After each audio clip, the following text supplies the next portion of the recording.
오늘 하나님 말씀 보겠습니다. 히브리서 6장 9절에서 12절 말씀인데요. 같이 읽어보겠습니다. 사랑하는 여러분, 우리가 비록 이렇게 말하고 있지만 여러분이 구원을 누리게 될 것을 확신합니다. 하나님께서는 공평하시기 때문에 여러분이 한 일들과 성도들을 도우면서 보여준 사랑을 잊지 않으실 것입니다. 또한 여러분이 지금도 그들을 돕고 있다는 것을 기억하실 것입니다.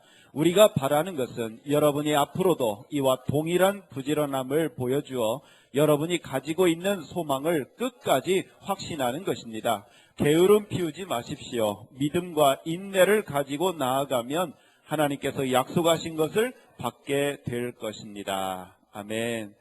오늘 이 말씀을 가지고 구원에 속한 것이라는 제목으로 우리 사도 성결교회, 어디에 있냐면 미국 워싱턴에 있는 사도 성결교회를 담임하는 우리 정도순 목사님이 말씀을 전해 주실 텐데, 참고로 이 목사님은 저랑 신학교 동기입니다.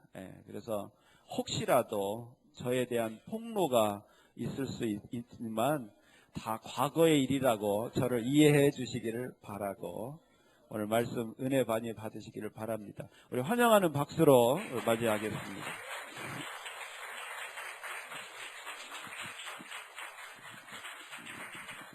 할렐루야. 네, 감사합니다. 우리 정원열 목사님 폭로할 게 없습니다.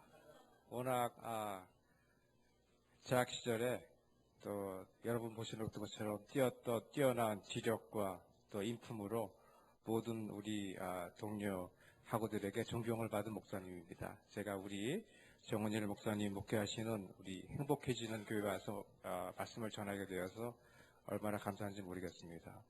제가 이 문을 열고 들어온 순간 제 자신이 행복해지는 것을 느꼈습니다. 그리고 여러분 얼굴을 한 분 한 분을 뵈니까 모두 다 이렇게 미소가 이렇게 찢어지게 미소가 있으시네요. 예, 그 이유가 있겠죠. 그리고 우리 행복해지는 교회 참으로 하나님의 큰 은혜를 받은 교회인 것을 제가 몸소 느끼게 됩니다. 많은 교회들이요, 찬양이 열정이 없습니다. 찬양이 있어도요, 그것이 순전한 그 기능적인 찬양이죠. 마음이 우러나서 뜨겁게 찬양한 것을 보지를 못했습니다. 그리고 또 우리 찬양팀들 나와서 열정적으로 하나님께 찬양되는 걸 볼 때에 하나님께서 기뻐 받으시고 이 자리에 지금도 성부 하나님, 성자 하나님, 성령 하나님께서 함께 하십니다. 우리의 마음속에 같이 하십니다. 여러분들 어떠십니까? 평안하십니까? 요즘 유행어를 한번 말씀드려보죠. 안녕들 하십니까? 저는 안녕들 하십니까가 그게 어떻게 국어적으로 문법적으로 맞는 말인가요? 모르겠습니다. 안녕하십니까가 맞는 거 아닌가요? 모르겠습니다. 어느 게 맞는 건가요? 안녕하십니까? 우리 그리스도 안에서는 안녕해야 합니다. 그리고 또 안녕합니다. 왜냐하면 예수 그리스도가 우리 안에 있을 때에는 우리에게 죽음이 다가와도, 우리에게 역경이 다가와도 그것이 죽음이 아닙니다. 역경이 아닙니다. 왜냐하면 그리스도 안에 있을 때에는 죽음이 삶입니다. 그리고 삶은 곧 하나님께 대한 영광입니다. 여러분이 오늘 이 시간에 하나님의 구원에 대한, 여러분을 향한 구원의 손길이 얼마큼 사랑스럽고 간절하고 뜨거우신지를 체험해 봤으면 좋겠습니다. 이 세상에서요, 구원 이상 더 중요한 건 없습니다. 저희 큰아버지께서 5월 달에 돌아가셨습니다. 그런데 아주 건강하셨던 분이세요. 그런데 20일 만에 중환자실 들어가신 다음에 그냥 하나님께서 부르셔서 그냥 하늘나라를 가셨습니다. 아직도 그 병명을 모릅니다. 제가 한국에 오기 전에 일주일 전에는요, 제가 아는 어떤 분의 그 남편 되시는 분이 아무런 이유 없이 그날 밤 주무시다가 그 다음날 일어나 보니까 그 남편이 하늘나라로 가셨습니다. 이만큼 우리 이 삶은요, 내일을 모르는 삶입니다. 그리고 이 순간 이후의 삶을 알 수가 없습니다. 하지만 우리가 담대할 수 있는 것은 예수 그리스도가 내 안에 계시면은 내가 살든지 죽든지 그것이 아무런 관계가 없습니다. 내가 지금 여기에 있더라도 하늘나라에 있는 것이고 내가 지금 죽더라도 하늘나라에 있는 것입니다. 예수 그리스도만 우리 안에 있으면은 전혀 염려가 없습니다. 여러분 기억하십니까? 하나님께서 에덴 동산에서 이제 아담과 하와를 지으시고 명령한 게 있습니다. 그 명령이 무엇이냐면은 선악을 알게 하는 나무를 먹는 날에는 뭐라고 그랬냐면요, 죽는다 그랬어요. 언제?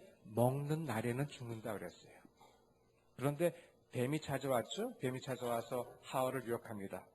내가 그 선악을 알게 하는 나무를 먹을 때에는 뭐라 그랬냐면은 하나님 같이 된다 그랬어요. 하나님 같이. 먹는 날에는 하나님 같이 된다 그랬어요. 그래서 이 말을 들었던 하와가 그 열매를 보니까 뭐라 그랬냐면은 뭐라 그랬죠? 먹음직도 하고 보암직도 하고 지혜롭게 할 만큼 탐스러운 열매가 된 거예요. 하나님께서 먹지 말라고 했을 때에는 그 나무 열매가 아무런 관계가 없었어요. 하지만 뱀이 준 나쁜 정보, 잘못된 정보를 들어가게 되니까 하와가 바라봤던 그 열매는 먹음직했고 보암직했고 그리고 또 지혜롭게 할 만큼 탐스러운 열매가 됐던 겁니다. 그런데 뱀이 그랬죠. 먹는 날에는 하나님 같이 된다 그랬어요. 먹는 날에는. 예수님께서 이렇게 말씀하셨습니다. 여자를 보고서 뭐라 그랬냐면요, 음욕을 품은 사람은 벌써 죄를 범했다 그랬어요. 행동을 하지 않아도 마음으로 지은 죄는 죄라 그랬어요. 우리 인간의 존재는요, 하나님 안에 있을 때만이 안식을 누리게 됩니다.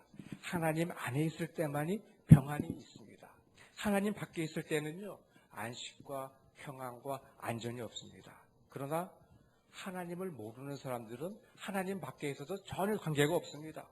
왜냐하면 그 사람들은 하나님과의 관계성에 있어서 끊어진 사람들이기 때문에 그렇습니다. 에덴 동산에서 인류가 범했던 죄가 무엇이냐면요, 하나님께서 계셔야 될 그곳에, 그 자리에 누가 앉으려고 했냐면은 인간이 앉으려고 했던 거예요. 우리가 때로는 착각을 합니다. 아담과 하와가요, 죄를 범한 것이 선악을 알게 하는 나무를 따먹어서 죄를 범한 게 아닙니다. 이것은 하나의 행동으로 나타난 죄입니다. 그 이전에 제가 말씀드렸죠. 왜 따먹었는지를 분명히 알아야 됩니다. 왜 따먹었다 그랬죠? 하나님같이 되려고 했기 때문에 그렇습니다. 우리 행복해지는 교회 우리 교인님들 보니까 하나님같이 되려고 하려는 분들이 다 하세요. 그건 뭐냐면은 아담과 하와가 생각했던 하나님같이 되는 것이 아니라 정말 하나님의 자녀로서 하나님처럼 하나님과 같이 되려고 하는 것을 발견하게 돼요. 그러나 에덴 동산에서의 아담과 하와는요, 거기에서의 하나님 같이 되려고 했던 것은 내가 하나님의 자리에 앉으려고 했던 잘못된 것을 보게 되는 거예요. 그래서 하나님께서는 이러한 아담과 하와를 살리기 위해서 하나님께서는 바로 우리가 죽어야 될 마땅한 존재이지만은 예수 그리스도를 보내주시게 되는 거예요. 우리는 때로 이렇게 얘기를 합니다. 내가 죽어야 하는데 예수님께서 대신 죽으셨습니다. 이 말이 틀리지는 않습니다. 그렇지만은 올바른 말은 아닙니다. 더 정확한 말은 뭐냐면요, 우리는 아담과 하와 이후에 생명이 없는 존재들이에요. 죄송한 얘기지만은. 우리 여러분들 결혼하셔서 이제 2세를 가지시죠? 그렇게 하면 아이가 태어나죠? 아이가 생명이 있습니다. 그러나 실질적으로 성경적으로 보게 되면요, 그 아이는 육신적인 생명은 있지만은 하나님과의 관계에 있어서는 생명이 없는 존재입니다. 모두 다가 생명이 없는 존재들이에요. 그렇지만은 우리들은 예수 그리스도를 통해서 다시 새 생명을 얻게 되는 그러한 능력을 하나님께서 주십니다. 제가 말씀드렸죠. 왜 아담과 하와가 선악과를 따먹게 되었을까? 그것은 바로 하나님 같이 되려고 했기 때문에 그랬던 거죠. 그렇다고 한다면은 그 하나님 같이 되려고 했던 죄를 해결하기 위해서는 무슨 방법이 필요할까요? 어떤 방법이 필요할까요? 어떤 방법을 통해서 하나님께서는 그 문제 해결을 풀어줄 수 있을까요? 아담과 하와가 하나님처럼 되려고 했던 것처럼 하나님께서 인간이 되셔서 정말 죽으시면은 그 문제가 해결되게 되는 거예요. 하나님께서 이브에게 하와에게 말씀하셨죠? 먹는 날에는 내가 정령 죽으리라 그랬어요. 그때 죽으리라 그랬었을 때에 아담과 하와 너 먹으면 죽어 그걸로 끝이 아니에요. 더 분명하게 말씀드리면은 내가 정말 그 열매를 먹게 된다면은 너가 죽을 뿐만 아니라 나도 너와 같은 죽음의 고통, 죽음의 아픔을 겪게 된다는 그런 암시적인 표현이에요.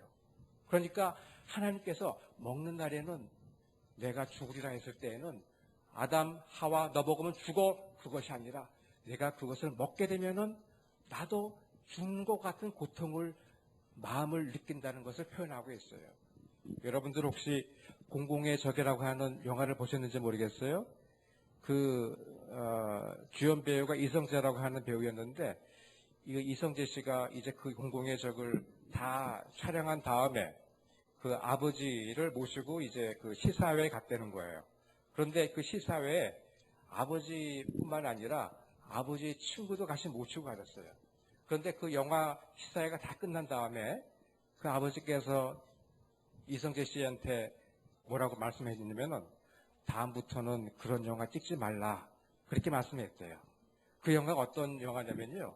아마 보신 분도 알게 계시지만은 이 이성재라고 하는 그 젊은 사업가가 이제 사업 자금이 필요하게 됐어요.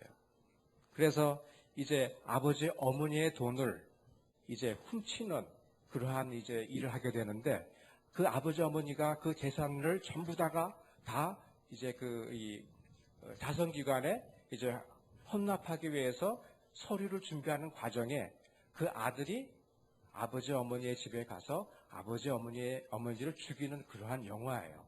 그런데 그 이성재 그 영화 배우가 그 아버지 어머니를 죽이기 위해서 집에 들어가서 이제 이 후드 셔츠를 쓰고 아버지 어머니를 죽여요.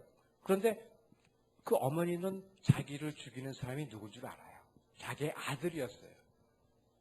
그 아들이 이제 어머니를 죽인 다음에 어머니는 자기 아들이 죽이는 것을 알면서 죽어가는데 그 아들이 어머니를 죽이면서 그 손톱을 떨어뜨리게 되는 것을 그 어머니가 발견하고서 그 어머니가 그 손톱을 입에 넣어서 증거를 인멸하는 그러한 일을 하게 돼요.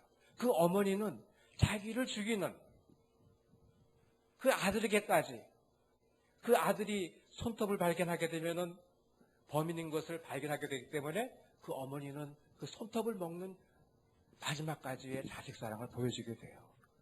하나님께서 우리 인간에게 먹는 날에 죽으리라 그런 다음에 너 먹고 죽으면 끝이야 그걸로 하셨을까요? 아니에요.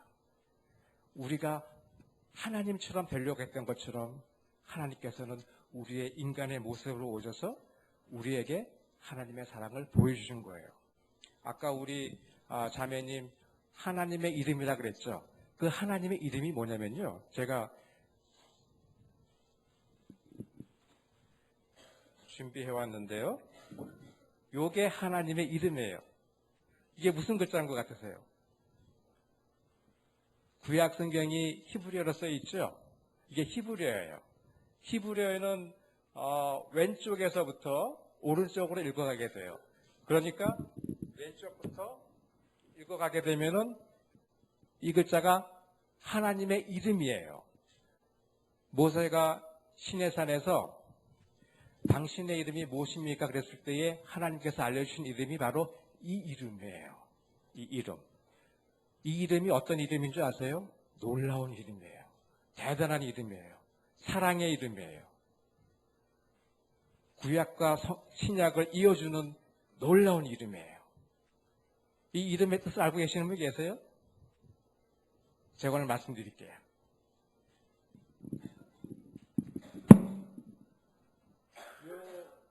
요자하고 요자는 똑같죠? 그러니까 어때? 뜻이 같을까요? 틀릴까요? 같아요. 그러면은 여기서부터 읽는다 그랬죠? 그 히브리어에는 그 상징적 의미와 문자적 의미가 있어요. 제가 상징적 의미를 말씀드리는 거예요. 요게 상징적 의미가 무슨 말이냐면은 이게 못이에요, 못. 벽에 박는 못. 그 다음에 요 뜻은 무슨 상징적 의미가 있냐면은 보라 그런 의미예요. 보라 못을. 그 다음에 이것도 보라라고 했죠? 똑같은 자니까 보라. 이거 뭘 것 같아요? 무슨 글자일 것 같아요? 아까 요거는 못이라고 그랬어요. 보라 못을. 보라 손을. 지금 뭐와 다 아세요? 보라 손을, 보라 못을. 누굴 얘기하는 거예요? 하나님이신 예수님을 얘기하는 거예요. 하나님의 이름이 보라 못을, 보라 손을. 누구예요? 예수님이에요. 제가 말씀드렸잖아요. 아담과 하와가 선악을 알게 하는 나무를 따먹은 것은 그 따먹은 것이 중요한 게 아니에요. 그 따먹으려 했던 마음의 의도가 중요했던 거예요. 그 의도가 뭐라고 말씀드렸죠? 하나님 같이 되려고 그런 거예요. 그렇게 하나님 같이 되려고 했기 때문에 하나님께서는 하나님 같이 되려고 했던 그 아담과 하와를 보호하고 지켜주기 위해서 하나님께서 인간같이 되셔서 아담과 하와에게 먹는 날엔 죽으래라 그랬던 말씀하셨던 것처럼 우리에게 오셔서 죽음으로써 사랑의 모습을 보여주시는 거예요. 예수 그리스도께서 말씀하셨죠? 나는 길이라 그랬어요. 진리라 그랬어요. 또 뭐라 그러시냐면은 생명이라 그랬어요. 생명. 그러니까 하나님께서는 우리들을 사랑하시기 때문에 생명이신 예수 그리스도를 우리에게 보내주셔서 우리가 생명을 가진 사람이 될 수 있게 해주신 거예요. 자, 여러분들 이런 구원에 속한 것이 여러분에게 지금 누리고 계십니까? 여러분에게 지금 그 기쁨을 누리고 계십니까? 바로 하나님께서는 그의 이름을 위하여 우리에게 이렇게 사랑을 보여주신 거예요. 11절에 보니까 뭐라 그랬냐면요. 동일한 부지런함으로 또 12절에 보니까 게으르지 아니하고 그랬어요. 우리 크리스찬들은 부지런해야 돼요. 게으르지 말아야 돼요. 우리 행복해지는 교회 보니까 모든 교우님들이 다 부지런하시고 전부 게으른 분이 한 분도 안 계신 것을 보고 하나님께 영광 돌립니다. 우리 성경의 인물 가운데에 부지런했고요. 게으르지 않았던 사람들이 있어요. 누구였냐면 아브라함이에요. 아브라함이요. 조카 룻이 이제 소돔과 고모라 성이 불을 탈 때 어떻게 했냐면은 아브라함이 아침 일찍이 일어나서 소돔과 고모라 성을 바라봤어요. 아침 일찍이. 그리고 또 하나님께서 말씀하셨죠. 아브라함에게 내 이삭을 번제로 바치라고 그랬을 때에 그 명령을 듣고 아브라함이 어떻게 했냐면요. 주저하지 않고 아침 일찍이 그 길을 떠났어요. 하나님의 뜻을 쫓아 하나님의 말씀대로 순종하는 사람들은 부지런한 사람들이에요. 또 게으르지 아니한 사람들이에요. 우리 행복해지는 교회를 통해서 우리 한국교회가 부지런해지고 게으르지 않는 교회로 될 줄 믿습니다. 여러분의 이 행복해지는 교회의 영역이 온 우리 한국, 더 멀리 세계에 있는 모든 열방에까지 미쳐질 줄 믿습니다. 이렇게 우리는 그리스도인이기 때문에 영적 긴장감이 있어야 돼요. 영적 긴장감. 영적 긴장감이 없으면 되질 않아요. 나태해질 수가 있어요. 항상 영적 긴장감 가지고 우리가 기도하고 찬양하며 말씀으로 우리들을 하나님 앞에 쓰여줄 수 있도록 양육받아야 돼요. 그렇기 때문에 우리에게는 우리의 소망이신 예수 그리스도가 있기 때문에 더 이상 우리에게는 궁핍함이 없어요. 내가 지금 주머니에 물질이 없더라도 내 몸이 건강하지 않더라도 이것이 중요한 것이 아니에요. 왜? 나에게 소망이 있기 때문에. 예수 그리스도가 소망이시기 때문에 내 안에 예수 그리스도가 있다면 어떠한 난관과 어려움이 나의 앞을 가리지 못해요. 오히려 그 어려움이 예수 그리스도를 통해서 풍성함으로 바뀌어질 수가 있어요.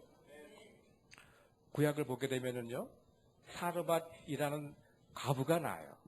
그 사르밧 과부가 얼마나 먹을 게 없었는지 이제 3년 가뭄이 돼가지고 먹을 게 아무것도 없었어요. 그러니까 이제 남은 조금 가루 가지고 그 아들을 데리고서 만들어 먹고 죽으려고 그랬어요. 그런데 엘리야가 와가지고 마지막 남은 그 가루를 가지고 사르밧 과부에게 얘기를 해요. 내가 먼저 그걸 먹고 너희들이 나중에 먹으라고 그래요. 그건 한 사람 먹을 분량도 안 되는 가루였어요. 하지만은 사르밧 과부는 어떻게 했냐면은 말씀대로라 그랬어요. 말씀대로 엘리야에게 순종했더니 그 다음에 어떤 일이 일어난 줄 아세요? 통에 가루가 떨어지지 아니하고, 통에 가루가 떨어지지 아니하고, 병에 기름이 없어지지 아니했더라 그랬어요. 어떻게 했을 때? 말씀대로 순종했을 때 그랬던 거예요. 그러니까 말씀대로 순종하지 않으면요, 역사가 일어나질 않아요. 여러분들 말씀대로 순종하셔서 하나님께서 주시는 역사를 여러분의 눈으로 확인하시는 축복이 있으시기를 바랍니다. 이제 소망의 풍성함이 있었죠? 그러면 우리가 믿음을 가져야 돼요. 그 믿음이 무슨 믿음이냐면 12절을 보면은 하나님의 신실한 약속을 신뢰해야 돼요. 무엇을? 하나님의 신실한 약속을 신뢰하라. 그런데 어떻게 하라 그랬어요? 게으르지 말고 부지런하고 또 어떻게? 오래 참음으로. 이게 어려운 거예요. 아무도 할 수가 없어요. 인내가 그렇게 쉽지가 않잖아요. 근데 노아라는 사람은요, 몇 년 동안 배를 줬다고 그랬죠? 120년 동안 배를 줬어요. 120년 동안. 120년 동안 배를 줬는데 더 중요한 건 뭐냐면요, 하나님께서 배를 짓고 난 다음에 홍수를 내리셔서 모든 가족과 동물이 그 배 안에 들어갔어요. 그런데 더 중요한 건 뭐냐면은 1년 동안 노아의 가족과 동물들이 배 안에 있었다는 얘기예요. 1년 동안 배 안에 있을 때에 여러분들 어떻게 평안했을 것 같아서요? 불안했을 것 같아서요? 노아의 가족들이. 저 같았으면 불안했을 것 같았어요. 왜? 물론 하나님의 명령대로 배를 지었는데 이 배가 과연 정말 지탱해낼 수 있는지, 그 홍수를. 하지만은 노아는 어땠어요? 그 배에 있었어요. 내가 불안과 걱정과 상관없이 배 안에 있으니까 노아의 가족은 어떻게 했어요? 안전했던 거예요. 내 생각과 내 판단과 내 어려움을, 내 환경을 생각했을 때 해결되지가 않아요. 그러나 내가 그 배 안에 있게 된다면은 안전했던 것처럼 여러분들이 예수 그리스도의 안에 있을 때에는 평안과 안식과 생명이 있으시기를 축복합니다. 노아는요, 분명히 배 안에서 하나님의 말씀이 실질적으로 이루어지며 그 말씀이 현실적으로 와 닿는 것을 분명하게 깨달았어요. 여러분들, 하나님의 말씀을 이루기 위해서는요, 오래 참아야 돼요. 인내해야 돼요. 우리 정원재 목사님 목회하시는 교회 보니까 제가 너무나 감동받았어요. 야, 제 목회를 돌아보게 돼요. 난 정말 저렇게 열정적으로 목회하고 있는가? 내가 정말로 우리 교우님들을 꽤 사랑할 수 있는가? 우리 교우님들을 위해서 나는 우리 정원재 목사님처럼 생명 바쳐서 목회하고 있는가 하는 반성이 되게 돼요. 여러분들 너무나도 행복한 분들입니다. 너무나도 여러분들 감사하시기 바랍니다. 제가 여러분들 보니까요, 제가 오히려 더 말씀을 통해서 은혜를 받아요. 더 은혜를 받아요. 여러분들 고맙습니다. 인내하십시오. 더 부지런하십시오. 더 소망을 가지십시오. 우리가 가질 수 있는 것은 아무것도 없습니다. 하지만 우리가 믿음을 가지고 하나님의 약속을 받으러 나갈 때에 그 기업들이 우리에게 주신다고 약속하셨습니다. 그 기업이 바로 하나님께서 약속하셨으니까 여러분들 잊지 마십시오. 그 기업을 위해서 기도하시고 몸된 우리 교회를 위해서 섬기시고 또 하나가 되셔서 하나님의 역사를 이루시는 우리 행복해지는 교우 여러분들이 다 되기를 축복하며 기도합니다.